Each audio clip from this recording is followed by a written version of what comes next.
बांस को हरित इस्पात भी कहा जाता है। घटते वन क्षेत्र और लकड़ी के बढ़ते इस्तेमाल को नियंत्रित करने के लिए बांस काफी मददगार साबित हो सकता है। अगर इसकी खेती को व्यावसायिक रूप देना है तो क्षेत्रों और इस्तेमाल के हिसाब से इसकी किस्मों का चयन करना चाहिए। बांस की खेती में सबसे अच्छी बात यह है कि बांस की फसल 40 साल तक चलती रहती है।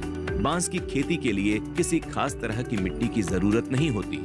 इसे किसी भी सूखी मिट्टी में उगा सकते हैं, लेकिन रेतीली दोमट मिट्टी में बांस के पौधे ज्यादा तेजी से बढ़ते हैं।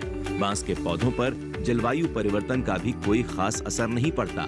ज्यादा ठंड और दलदल में भी पौधे ठीक से वृद्धि कर लेते हैं। बांस के बीजों की रोपाई पौध के रूप में की जाती है। इसके लिए नर्सरी में बीजों को तैयार कर लिया जाता है।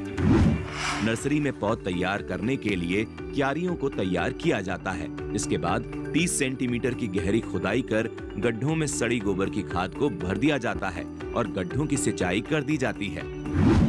बीजों को रोपाई से पहले करीब 8 घंटे तक पानी में भिगोकर रखें। इस दौरान जो बीज ऊपर पानी पर तैरता दिखाई दे उसे निकालकर बाहर कर दें और सतह पर बैठे बीजों की रोपाई क्यारियों में कर दें।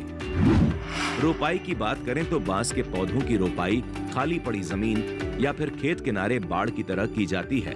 बांस के पौधों को ज्यादा सिंचाई की जरूरत नहीं होती है। इसके पौधों को सिर्फ शुरू में ही नमी की जरूरत होती है।